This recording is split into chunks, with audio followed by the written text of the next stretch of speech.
Watch until the end of the video to get the valuable lesson. Don't forget to subscribe to the channel to update the latest and best stories. Every child has a memorable summer, a place where childhood holds unforgettable memories.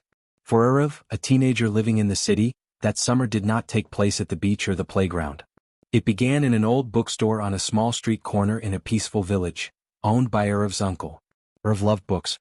He was passionate about arranging novels alphabetically, dusting off ancient prints, and listening to customers talk about the books that changed their lives. But that summer vacation was not entirely peaceful. Raj, a friend from the village, often stopped by, not to buy books, but to tease. Arav, are you serious? Who still reads paper books these days? Are you trying to become an old man living with dusty books? Raj laughed. Just like that, Raj stopped by every day, threw a few jokes, and left. Those words, small but like a needle pricking Arav's self-esteem. One evening after Raj left, Arav closed the shop, his face sad. "Uncle?" he said softly as he sat down on a wooden chair. "Why is Raj like this? I did nothing wrong. Tomorrow I will show you something," he said without explaining further. The next morning, when Arav entered the shop, he had prepared a small table on which were 3 glass cups.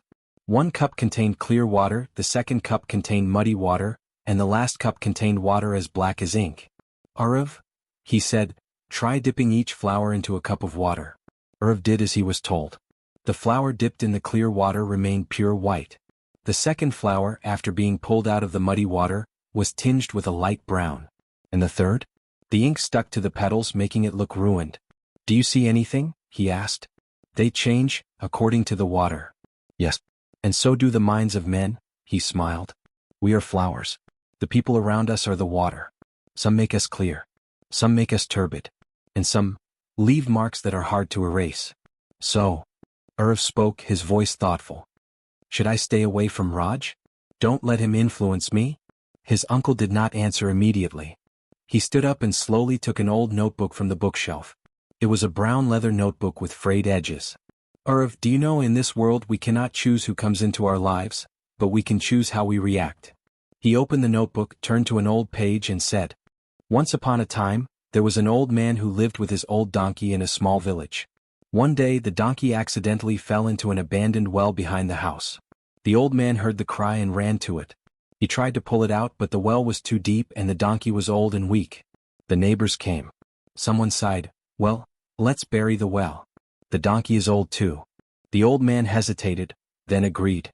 So they started shoveling dirt into the well. At first the donkey panicked. But after the first few shovelfuls of dirt, it stood still. Then it shook itself violently, knocking the dirt off its back. Then it stepped on the dirt. Shovel after shovel, the dirt kept falling, and the donkey shook itself, then stepped on. Finally, after many hours, the donkey stepped out of the well. Its eyes were shining in the sunlight, not because someone had pulled it out, but because it had stepped up from what seemed like it was buried." "What do you mean?" Arav slowly. "Raj is the earth?" "Not exactly him." He laughed, "but his words, his actions that hurt you. You can choose to shake them off. Don't let them cling to your mind." That night, Arav lay on the bamboo bed by the window. He looked at the starry night sky and thought about what his uncle had said. "I am the flower. I am the donkey. I am the one who filters my mind," he whispered. The next morning, when Raj appeared again, hands in his pockets, the familiar half-smile, "Cleaning books again? Truly the old man of the village." But this time, Arav just smiled. Not a word in return.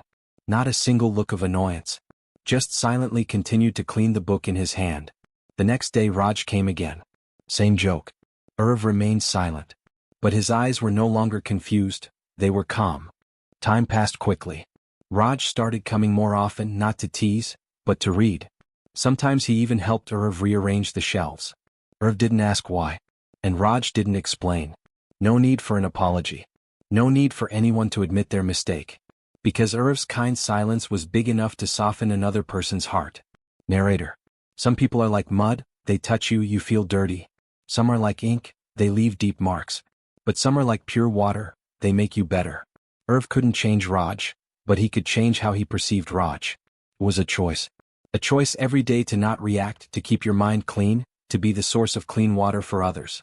You can't control who comes into your life. But you can always choose to keep your heart clean. Don't let criticism turn you into a bitter person. Be like a flower. No matter what water surrounds you, you still choose to keep your own fragrance.